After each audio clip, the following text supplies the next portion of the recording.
Good morning, everyone. A little bit more about Inside the UX Studio before we introduce our keynote. That will be in this room starting at about 7:30. We will have a cash bar available, and we keep it very informal. My colleague Chris Haas puts on a great interview with our recipient, very humorous at times, very nostalgic. So we encourage you all to attend if you don't have anything else going on. We have a very special keynote speaker for you this morning. I was lucky enough to have our speaker as my trainer during new hire ultimization at Ultimate Software. I found him to be engaging, witty, and deeply knowledgeable in the areas of employee engagement, company culture, and the role of social psychology in the workplace. I feel that Regent's warm demeanor and positive energy truly embody Ultimate's slogan of people first. So please give a warm welcome to my friend and fellow Ulti Peep, Regent Cornell.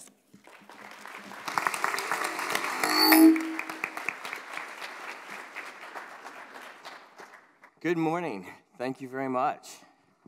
Can everybody hear me okay? Well, it's a privilege to be here today with you at UXPA 2017, and I couldn't be happier to see a beautiful day that we have outside. My name is Regent Cornell, and I work for Ultimate Software, and I've been at Ultimate Software for 13 years now. So yes, I got to have Rich in my new hire class, and it was also a pleasure having him in there as well. Before I came to work at Ultimate Software, I worked for a company called the Mattress Firm, and they were actually still a customer of ours at Ultimate Software, and I was there for 8 years as a talent development manager. And I was fortunate enough to be bought and sold in the 8 years that I worked there about 7 times. So if you can picture what that feels like to an employee, it was not very good. So I want to talk to you today about one of the reasons why I chose Ultimate Software to come to work for. It's one of the best places to work that I know. But today's topic that I'm going to speak to you about is 5 characteristics of people-centric businesses. And there was a few weeks ago, I was having dinner with my very good friend who's a chief people officer at Pinnacle. And Derek and I were talking about his high attrition rate, his turnover rate, which was about 95%. And Pinnacle is a valet service that provides valet servicing to national car dealerships around the United States. And we got into this very deep conversation of why his turnover was so high. And he asked me, Regent, he's like, do you have any words of wisdom of how you can retain high-quality employees while keeping them motivated and energized and innovative while producing excellent customer service and a product? And we had a great conversation, and I didn't have all the answers for him at that time. But I dug a little bit deeper. It encouraged me to go out and do some research. And the research that I found was pretty phenomenal research. It took me back a little bit, and I'm going to share that with you here in just a few moments. But before I do, I want to share a story that happened with me recently. It kind of sets the precedence for the mindset that I'm going to be talking to you today about. So just last month, the end of last month, I'm in San Diego, picture it, San Diego, celebrating my 25th birthday. So that's probably going to discredit some of the statistics that I may share with you a little bit further, but bear along with me as I share with you. I've been with Ultimate Software for 13 years, and I am loyal to a brand of hotel. That brand of hotel is the Marriott Company. And in 13 years, I'm just very curious, does anybody in here have a recollection of how many nights that I've spent in a hotel room working at Ultimate Software? Any guess? Curious. Any guess from anybody out here? In 13 years, how many nights I've spent in a hotel room? 1,000. 1,000? Anybody? How many? So believe it or not, I've spent 982 nights in a Marriott property, which is giving me 2,296,892 Marriott points. Now, that's 2.7 years of my life, my friends. So it's afforded me lifetime platinum elite status, which is a wonderful thing because it comes with perks and privileges and upgrade status and free internet when you go. And every once in a while, you get a great breakfast that's included. And but I don't know whether that's a good or bad thing. And what I want to share with you is a story that took place just last month, where the situation of when you think that you're going to get exceptional customer service, sometimes you do not always receive that service. You would think that when I walked into a Marriott that I would have a red carpet rolled out for me, correct? With Platinum Lifetime Elite status, and yet sometimes I don't. Yet what I wanted you to remember and what I want to remind you is that every single transaction that occurs with a customer and our customers, regardless of who we are, leaves a lasting brand impression amongst the customer who is there in front of them. And the picture that I'm going to paint to you is not very pretty. So, as my friends and I were leaving Los Angeles, California, we had just finished taping the Gordon Ramsay's F Word. And so we were on our way from Los Angeles to San Diego, and it was 11 o'clock when we arrived at the hotel, and I was ready to check in. We were all exhausted from our trip and being on the F Word with Gordon Ramsay. And by the way, that's a pretty phenomenal show. You have to check it out. I'll say that for you. And when we arrived at the hotel, I had called in advance to make sure that we had 2 double beds that were waiting there for us.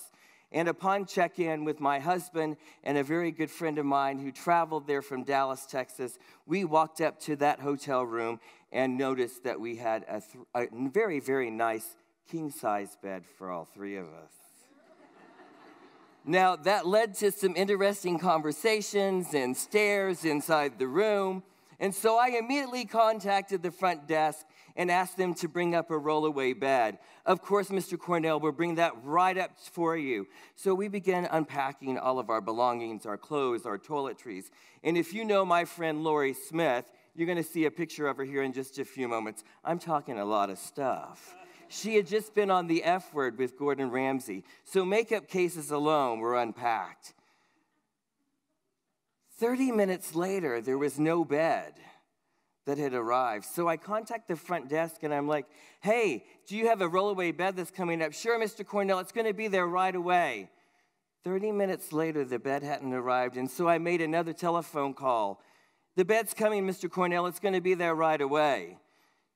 An hour and a half later, I contact the front desk. Mind you, this is 12:30 at night, and we're exhausted. And I had to contact the front desk, and what I heard on the other end of the line was the story of this. I'm sorry, there's no more rollaway beds available, Mr. Cornell, but what we can provide you is some extra blankets and pillows.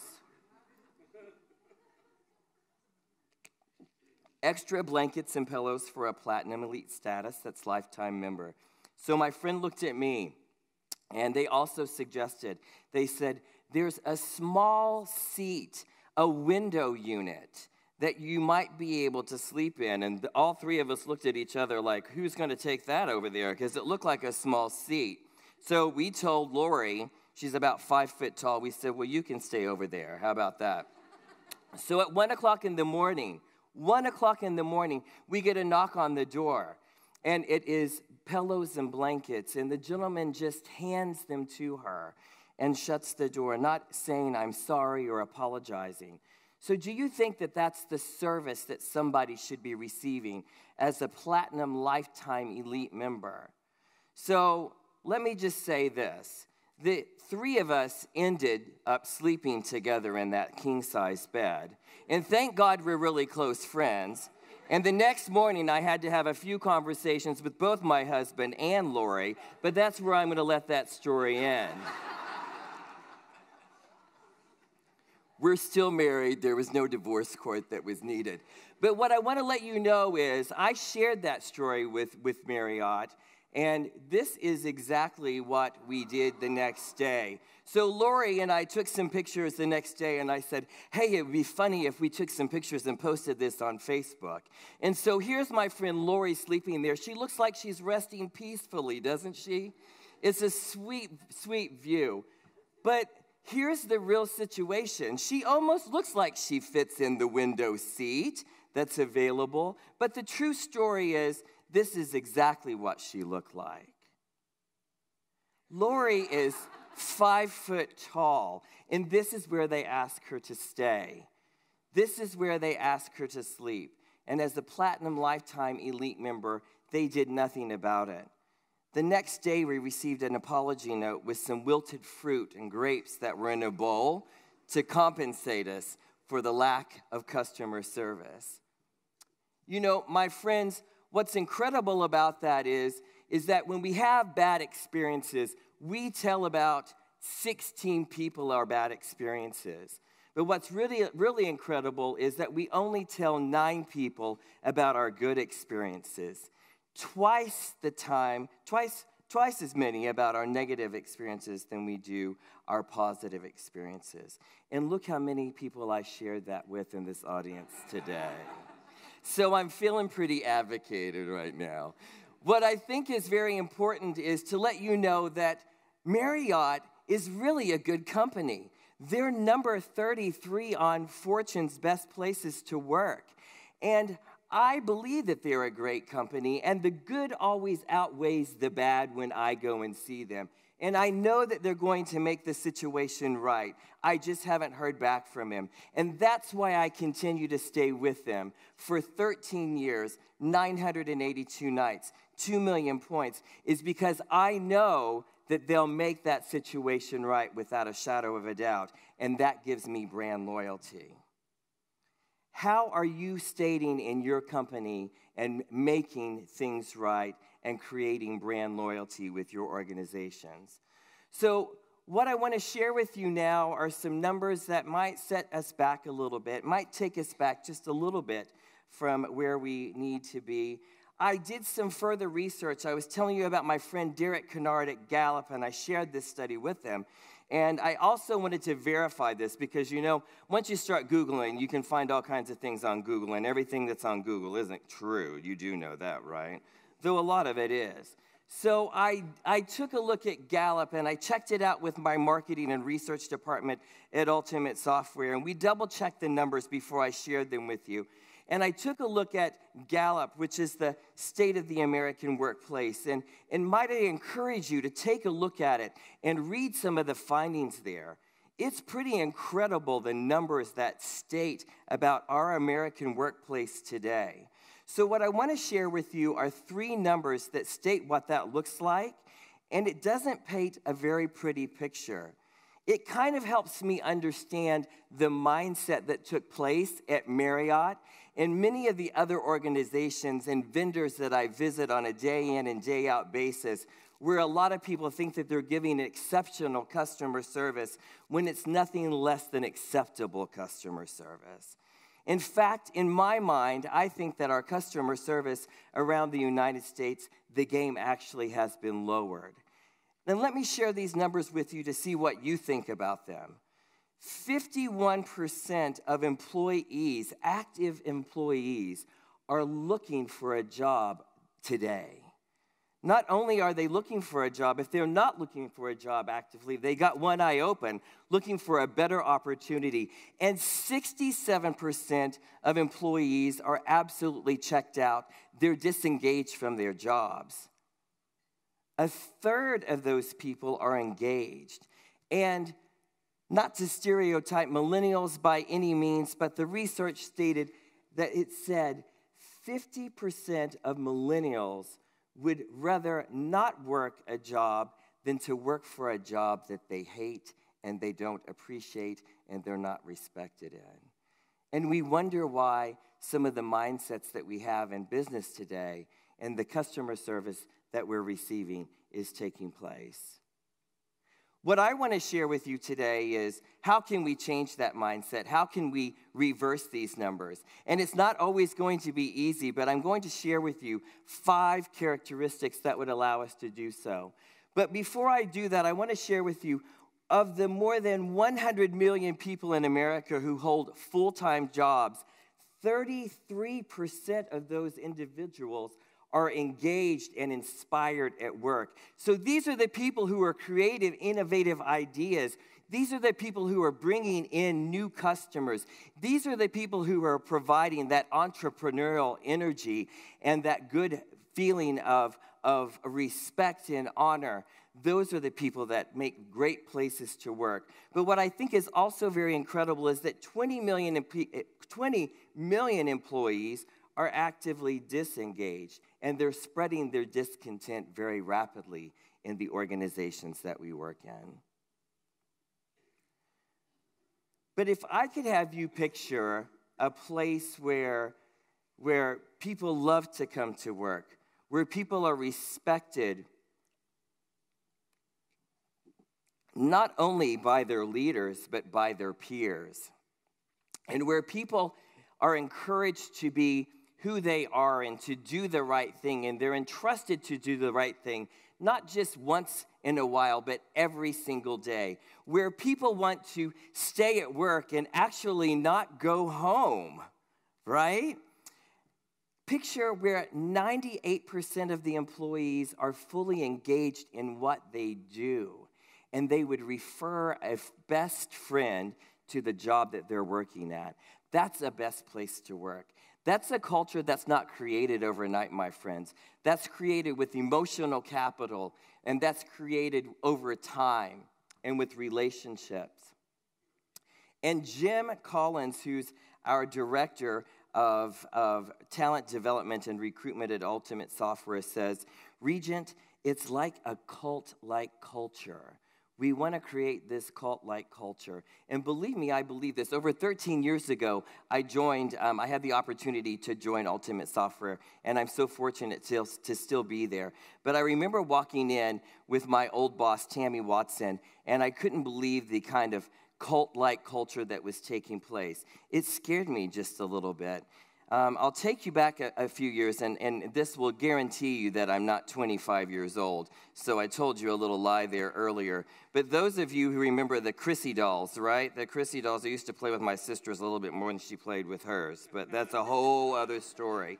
But the Chrissy doll kind of reminded, you would pull that string, and the Chrissy doll would repeat things over and over. And I remember going to work and interviewing and walking into that company and feeling the energy and listening to people. And Tammy Watson had set me up to meet with people. And I would meet with those individuals, and they would tell me, Ultimate Software is a great place to work. And it was just like, Ultimate Software is a great place to work. And I would move along to the next person. Ultimate Software is a great place to work. And on to the next person. Ultimate Software is a great place to work. And would you like to pull my string? I'm going to tell you the same thing today. Ultimate Software is a great place to work. So that's what we're trying to create. That's the type of business that we look forward to working with. So I had the opportunity of working for Ultimate Software. We recently won number 7 best places to work. And it's not always easy, my friend. This is not just a program, a du jour type situation. This is a culture that we have to live and breathe every single day, where every employee is committed to making it happen. In 1999, Scott Shear formed our company with 4 employees, and 8 years later, he took it public. And our company suffered highs and lows. But this is one thing that he never did. He always said, I'm going to put my people first. My people always come first. And even when our stock hit an all-time low of $2 and we could not afford our insurance, he paid and still pays today 100% of our health care benefits for us. He also believed and said that I believe in putting people first. My people come first. He said people come first and my customers come second. And he said shareholders come third. Because he said, I believe that if I put my people first, it will allow them to treat our customers very, very well. And in turn, our stockholders are going to benefit from that type of behavior. And today, we're number 7 on best places to work. And I couldn't be more proud. And by the way, a best place to work organization like Ultimate Software has a retention rate, higher retention rates than other companies. You know, what I'm telling you isn't rocket science. This isn't anything that isn't normal. It's a lot of common sense that we have. But I hope that you're seeing a reoccurring theme here, that if you treat people good and you treat people with respect, they're going to do the right thing. They're going to treat your customers well. They're going to give excellent customer service, and they're going to bring their game every single day to work. Best companies we've seen outperform any other companies 3 times more. Take a look at the numbers, 712.77% better. And there are 80% higher of employee engagement. Employees who trust their managers perform 20% better and are 87% less likely to leave an organization. In Ultimate Software, we've got 96% retention rate of being the best places to work. There's a 4% voluntary attrition that we have within our organization. When I took a look at great places to work, I saw this, and I definitely want to read this quote to you. It's by Robert Leverling, the co-founder of Great Places to Work, and he said, "A great place to work is one in which you trust the people that you work for, have pride in what you do, and enjoy the people that you work with." How many people are out there that have that mindset today? Do you work for a great place to work, and does this look pretty appealing to you? So I want to share with you that though companies can have these very complex business models, the business model of Great Places to Work is not steeped so deeply in. It really gets back to the basics. And what it boils down to is 5 characteristics that I want to speak to you about today. The first one that I want to talk to you about is gratitude. But before I get started, I also want to remind you that great just doesn't happen overnight. I'm reminded of a very good friend of mine who is the Fierce CEO, Susan Scott, and the author of Fierce Conversations. And I have a couple of books that I'm going to give away here a little bit later on if you got some good questions for me after the presentation ends. And Susan talks about that our careers and our companies and our personal relationships and our very lives succeed or fail gradually, then suddenly, one conversation at a time. And what I think is very interesting is that we're normally not taken back by the gradually that occurs, but we're normally taken back by the suddenly. That suddenly is a smack in the face. It hits us, and that's what normally motivates us. And sometimes it's too late, but sometimes it's not too late. If you pay attention to the gradually before suddenly occurs, you can make really great things happen. What I think is very interesting is that highly effective people watch for trends and course correct. And so I think that's one of the reasons why I say that Ultimate Software and some of the best places to work, like Marriott, for example, will take a look at my information that I sent back to them and my customer feedback that I give, and take a look at that gradually before suddenly occurs. What I also want to let you know is that when we come up with these ideas and we're working with the great characteristics that I'm going to be giving to you today and speaking about, is that these are defining action items. It really is from stuff to action. You need to brainstorm and you need to write these things down so that when you meet with your organization, you have a plan. And it reminds me of a quote from David Allen about where to kind of get started. And David Allen quotes from Getting Things Done, "I'm rather like a mosquito in a nudist camp. I know what I want to do, but I don't know where to begin." And I love that quote from him. So what I want to give you are 5 characteristics of really where we need to begin. The first one that I want to talk to you about is gratitude. And gratitude is such a big thing at any company. It's part of our culture. Gratitude is a place where people want to be seen and heard. Everyone wants to be appreciated. We all want to be a part of a legacy. And when I think about gratitude, I think about Mary Kay Ash. And Mary Kay Ash said that there are 2 things that people want more than sex and money, and it's recognition and praise. And I think about Mary Kay Ash, how she treats her people, and how she's driven about making sure that they're taken care of in their organization. Have you ever seen a pink Cadillac running around town? Last year, Mary Kay Ash gave out over 100 pink Cadillacs. And by the way, she's on Best Places to Work. And cosmetics, talk about gratitude, did over $4 billion in sales last year. Pretty amazing, huh? When I think about gratitude and culture at Ultimate Software, I think about Scott Shear and how he greets every single employee personally. He writes emails and makes sure that every employee that comes on board is met.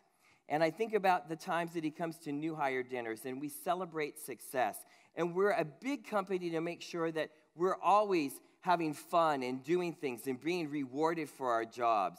We have so much fun at Halloween and celebrations. And when we make milestones, we always make sure that we celebrate those. And I think that that's important. It's a part of our culture of who we are.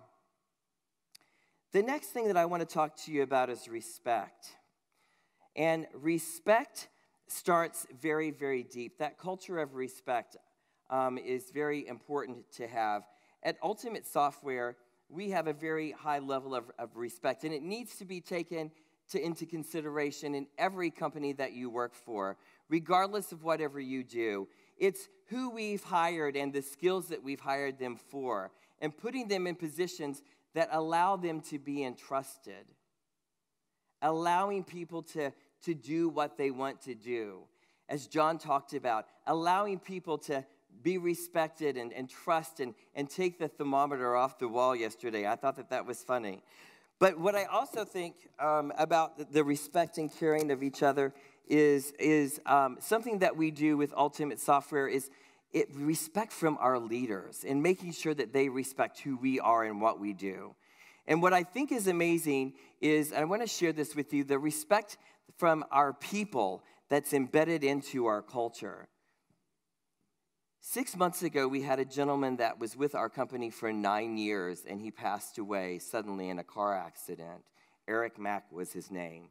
And the level of caring and respect that's embedded in our culture and who we are for a great place to work is overwhelming to me. Eric left behind a 9-year-old child, and when I think about it, I think about that Ultimate Software family member and that member that was part of my family. And over 66% of our company donated money to make sure that Eric's son was taken care of. We were able to give that child $335,000 to assist him. And that's where respect and honor and our culture comes from. And respect speaks very loudly to me. The next thing that I want to talk to you about is engagement. And engagement is such an important piece of culture in any great place to work. And when I think of engagement, I think of Google. Google has this whole cafeteria type setting where they get together. And every Thursday or Friday, the leaders of the organizations get there. They powwow to share innovative ideas and to share their engagement. And if you don't have engagement opportunities, they come somewhat looking for you, I've heard. So what I think is very interesting is we have something similar to that at Ultimate Software. We do something called 48 hours, where our technicians in talent development are given the opportunity to create anything they want for 48 hours around the work that they do. What I think is also very interesting is it's spread across our company crazily. So we have people that come together with innovative ideas, and then their peers get to judge them on what their innovative ideas are. What I also think is very interesting about those innovative ideas is this, is some of those innovative ideas are really phenomenal, and some of those innovative ideas are okay, and some of them might even border on the lower part of not even being okay. But what I find very interesting is that we are always encouraged to fail forward. Failing forward is part of our culture because we know that it's always going to lead to success. The next thing that I want to speak to you about is authenticity. And authenticity is something that is also very important to a culture. I want to share with you a thought and mindset around Costco. Costco had a CEO when it first started back in 2000, around 2009, where the economic downturn had taken its toll on the workforce, and many CEOs were laying people off left and right. And the CEO at Costco said, we're not going to lay people off. We're going to do the right thing. The level of authenticity around it, he said, instead of laying people off, he said, we should be giving people more money. So over 3 years, he gave their employees $1.50 extra an hour. And that mindset is still around today. It's still there, and their sales have increased over 39% since then.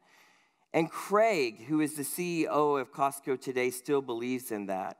His mindset says, if we pay people a very decent wage and we provide them the best health care that we possibly can, and we treat our customers with respect and dignity, and we keep those employees engaged, we'll keep them and we'll not have a high turnover rate. He also shared in an interview, and I thought it was pretty funny, and I say pretty funny from the standpoint that he was very spot on. He said, could you imagine we have people who make $17, $18, $22 an hour? And he said, and there are people who work for Nordstrom who are selling people $1,200 suits and making $10 an hour. He said, can you imagine the level of engagement and want and desire, a level of customer service that employee is feeling when they sell a suit for $1,200 and their weekly or monthly take-home pay isn't even close to that? And he said, at Costco, we want to make sure that we're making a difference. It's afforded Oscar Martinez the capability of working there for 37 years. He's been 37 years, and he's making over $22 an hour, but he's provided health care for his family and friends. At Ultimate Software, we also believe in putting employees first. And our upside-down pyramid that Scott Shear has for us, he always speaks about, my employees come first, our customers come second, and our shareholders come third. And he believes that if we treat our employees with dignity and respect, once again, that we'll make sure that we're providing that excellent customer service, that we'll watch out for every transaction and interaction with our customers. And when we give excellent customer service, that our stock will continue to rise, and that makes shareholders happy. We have a 96% retention rate, and I don't plan on leaving anytime soon. They're going to have to roll me out on a stretcher or some other way to get me out of there. It's always a pleasure to be there. The last thing that I want to share with you, though, is trust. And I think that this is one of the biggest things that you have to have in any working relationship or great places to work. And I'm very curious around trust. Trust is something that's very important to us at Ultimate Software, and it's shared by all of our leaders. But I think it's very interesting how trust is looked at today in today's world and society. A lot of people take a look at the glass being full. How many in here trust with your glass full? By a show of hands. Your glass is always full. You come in with 100% trust. All right. And how many come in with your glass half empty, where life has given you some experiences and maybe you're not too sure just how to trust? You don't give 100%, but you come in at 50%. And who's that person that's out there that comes in with your glass completely empty? Where are you? I know there's a few of you out there. So trust is such an important thing, and one of the things that I want to share with you, and one of the things that we share in our new hires and that we believe in at Ultimate Software, is if you trust, you will be disappointed occasionally, but if you mistrust, you will be miserable all the time. Our employees trust. Our leaders trust our employees. We are entrusted to do the right thing every single day.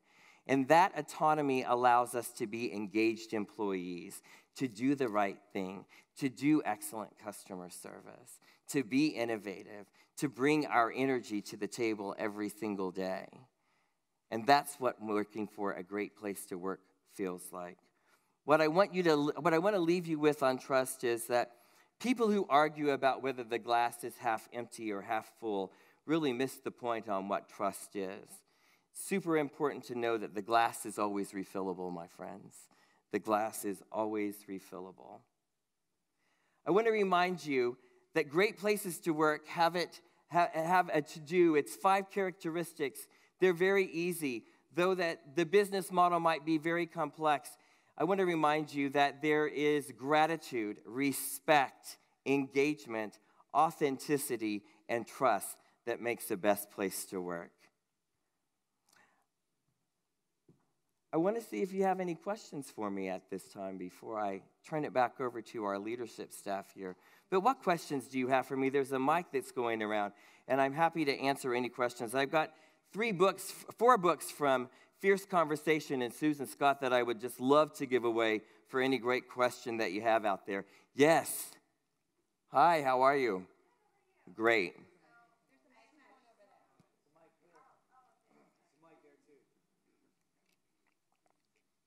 And by the way, if I don't know the answer, I'll just make one up. Pardon me? Trust, exactly. Hi, everyone. So I'm one of the fortunate people that work for a really great company. But I do have a question. If I didn't work for a great company, and let's say the engagement scores are super low, no one likes working there, the success of the company is going down, what would you say are the first steps for leadership to counteract all of this and turn it all around, turn the ship around? So I'm going to take you back to what I was saying about Susan Scott, gradually then suddenly. You know, our culture and what we believe at Ultimate Software is it's not just nebulous outside of the individual. So I think one person can really set an example, and you have to lead by example. So you have to really take a look at yourself first. I truly believe that when people are around you and they exude that professionalism, though toxicity may be around you, day by day, people will recognize how you overcome that obstacle. Misery loves company, my friend, so don't ever forget that. But I think that if you lead by example, gradually then suddenly it'll happen. It's going to take a little bit of time, you know. Suddenly doesn't just always happen like that. But I think that if you spread that level of excitement and joy and some of these things, the gratitude and respect and the engagement and authenticity and trust that we have, that you'll get it on the right road in the right direction. Just keep it in mind that things don't just happen overnight. Sometimes we get into the state of instant gratification and we're looking for that. And our great company didn't happen overnight. We've been in business for 26 years. And there's peaks, there's ups and downs. And you have to kind of stay the course. Even when things get bad, always pull yourself up. You know, one of the things that I think about in our company around that is respect. When we see people in our company that's falling, we reach for them. We look at picking them up and making sure that they're taken care of. I've worked for some companies where that hasn't always been the case, right? They see you start to fall, and they kind of back away and look at you and be like, did that hurt when you fell? And you're like, yeah. So I would say, you know, gradually then suddenly, lead by example, my friend. Be a servant leader. And leadership doesn't always come with a title, right? You can be a leader as well. So I would encourage you to do that, and I hope that answers your question. Yeah. I've got a book for you over here, so come see me afterwards, or you can come right over here, and Sarah will give it to you before. It's a copy of Fierce Conversations. What other question? I saw a hand over here. Yes, how are you? So what is one of the biggest challenges in being a great workplace that you've overcome, and how did you overcome it? So being a big workplace that we had, we grew really fast. When I started, I was 375 employees, and we do a connections conference much like what you have here. We took over 375 employees to our connections conference last year. So we've grown really, really quickly. And so moving quickly like that, we've brought in people. And I hate to say it, people sometimes have toxicity that are attached to them. So they bring that negative value in with them, and it becomes then integrated into our culture. And we have to watch that really carefully. They don't necessarily do it on purpose. They certainly come with us with the expectations of coming and working for a great place to work because they see Ultimate Software in our culture and who we are, and they want to be a part of us. So one of the biggest things that we have to watch out for is that toxicity that comes in. We almost have to do a de-cleansing, detoxification process. We've got a four-day onboarding, kind of brainwashing, bring you into the cult-like culture with us. So we do a pretty good job of wash and rinse and get that out, but that's sometimes the hardest thing for us to overcome is that really big growth spurt that we have and making sure that we keep our culture intact. It's who we are. It's our brand.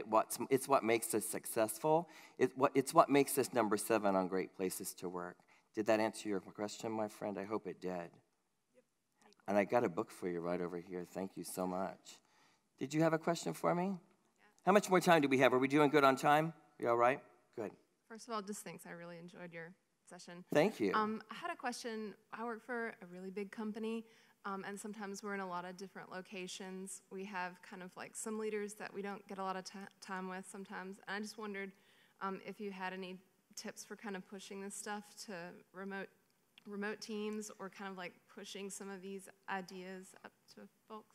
You know, that's a very good question, and we experience the exact same thing. And as we've grown, we have several really big locations. We're in California and Atlanta, Georgia, and Fort Lauderdale, and Dallas and Chicago, and some other places. And many of our staff is virtual.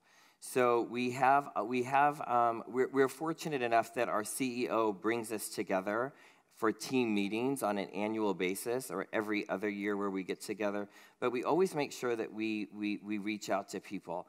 Our leadership is responsible for touch base and making sure that they have weekly meetings. And we have a lot of programs that keep people in contact with folks. Virtual, do you have virtual employees?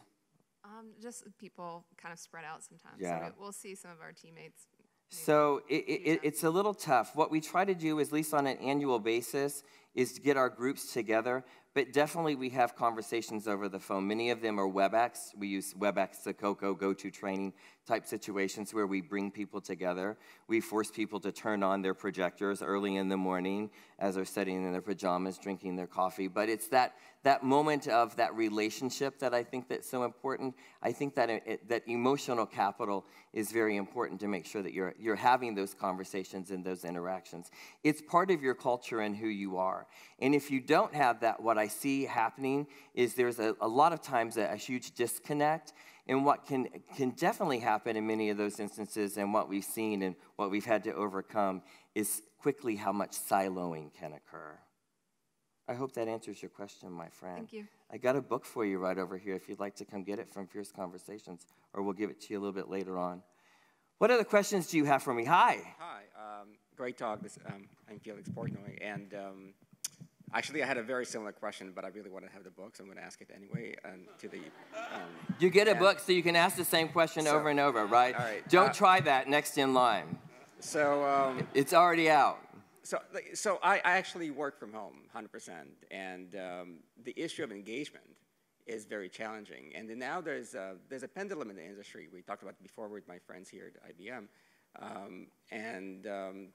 10, 15 years ago, everybody was sent home. Mm-hmm. Now everybody we ask, well, hold on, come back here, come back to the office.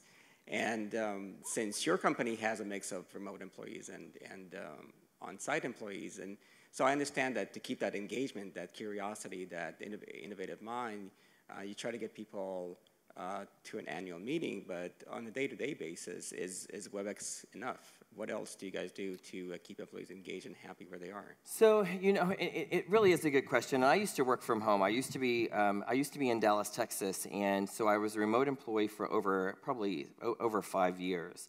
And you do miss out on some of the engagements and being in the office sometimes. I think it's making sure that you exert yourself into conversations and join the meetings. There were many days that I stayed at home and I didn't even get out from the four walls that were around me. And when my biggest conversation was with the checkout girl at Kroger, you knew that I had been home for a while, right? So what I would say to you is many a times our customers, our company loves to use what we call Link and Same Time or Skype. So we get in there and they always do that communication. You know, I love the devices that we have, the technology that we have, a cell phone and computers and emails. But I really think that picking up the telephone every once in a while and staying engaged with somebody is a way to keep that emotional capital happening in that relationship. So I, on a weekly basis, have a meeting with my boss that I speak to them on a weekly basis, and we set up and we talk about what's going on. But also on a weekly basis, we also have a team meeting, and we do round robin, and we share what's taking place on our team, and it makes a very, very huge difference for us. We don't always have to be necessarily in the same room, but one of the things that they have us do, what I was sharing to you, is regardless what our situation is, we have to turn our camera on for at least 5 minutes and stand in front of that camera. So we better be looking kind of good in the morning. Like I said, I've been caught with some bedhead and some pajamas, but I let them know, and that's part of our culture and engagement and who we are. But I think just making sure that you're making an effort to make that happen, reaching out to your people, and don't just be satisfied with an email. Pick up that telephone and have that conversation. I think that we step away from that too much as a society, and it's taking away our emotional capital. Thank you. And yeah, oh, we only have one more book left, so I think that you're up, my friend. Are you? Oh, wait, he was the last one? I'll get you another one. I'll find one for you. I'll get it at the library. So my question for you is about the issue of retention and longevity at a company. I find it really interesting that your company values keeping people around for 5, 10 plus years, because in tech, to me, I hear a lot of people say things like, well, it's really good to keep things fresh and to see, a healthy organization has people coming and going at all times, and hiring a lot of juniors, getting rid of a lot of the seniors. I witness those types of phenomenons at a company. So I'm very interested in the idea of staying at a company for a long time.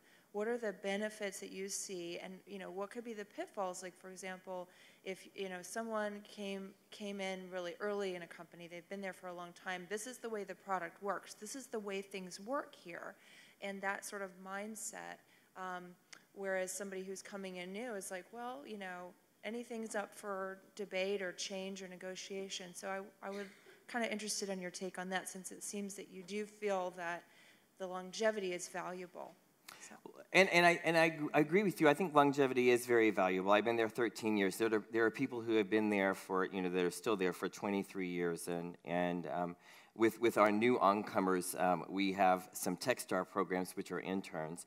And we have gotten the nickname, those people who have been there for 10 years or longer, we're called the Turtles now.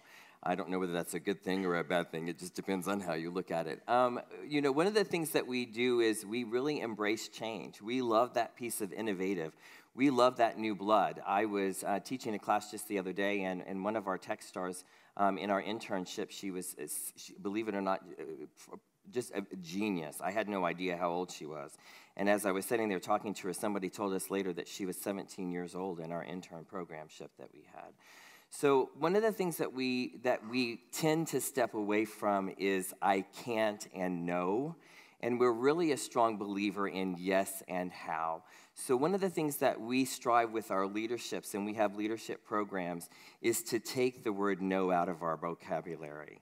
A lot of times what we'll also do is make sure that people don't say but, because nothing comes good after but, and however is just another word that's it's but wrapped up in pretty paper, if you will.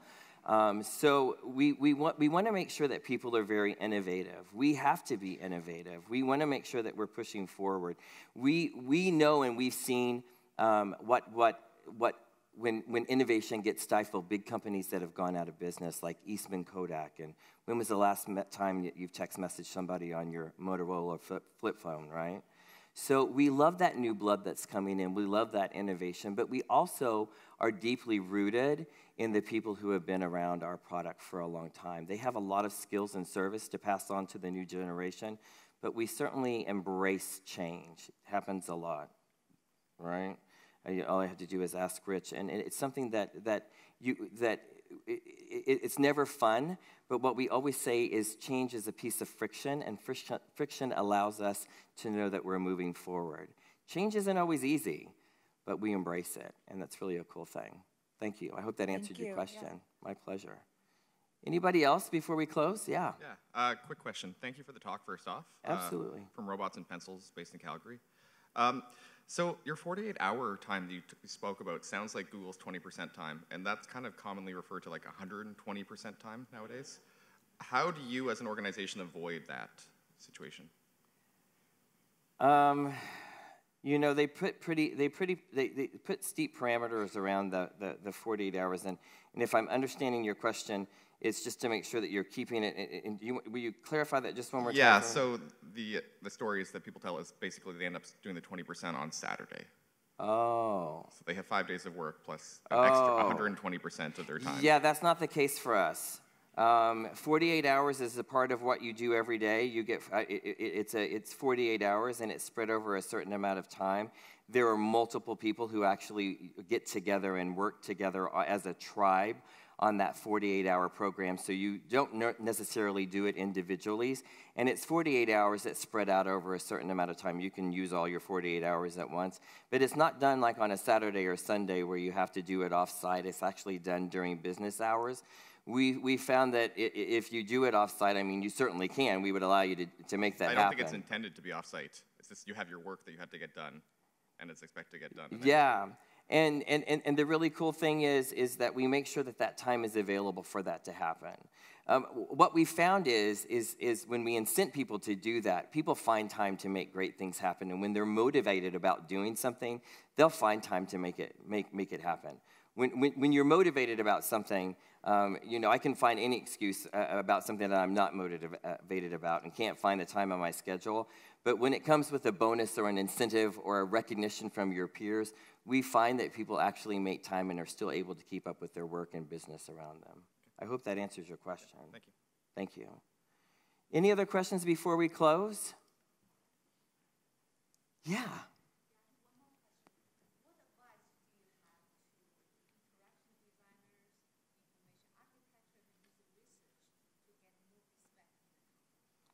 Wow, that's a very good question. Carry a very, very big stick. So do you mind going to the mic and just answering the question? Huh? And answering the question too. Yeah, repeating and answering it for me. You see where I'm going there, right? I don't know whether I've got this one down. We're all out of books, my friend. So what advice do you have for all interaction designers, information architecture, visual designers, and user experience professionals and user researchers to get more respect in the company? Wow, I don't know whether I have the 100% answer for you about that, my friend. That might be a little bit outside of my expertise and knowledge, so I certainly don't want to give you any false advice. I would say just make sure that you're doing the best that you do. At our company, anytime that we bring somebody on, we always take a look at them from a very high level of respect. So our company is a little bit different. We look at respecting our lowest paid employee. Our janitor gets the same respect as our CEO. So it's a situation that kind of goes outside of the realm that I've been accustomed to over the 13 years. So I don't know whether I have a very good answer for you, and I apologize for that. But I'd rather say that I don't have the answer to you and be honest and open and admit it to it than make up something that's false and doesn't get you the right answer that you're looking for. Sorry. I want to thank you very much for our time that we had together with you today. Thank you so much. I hope that you have a wonderful rest of your conference. Thank you.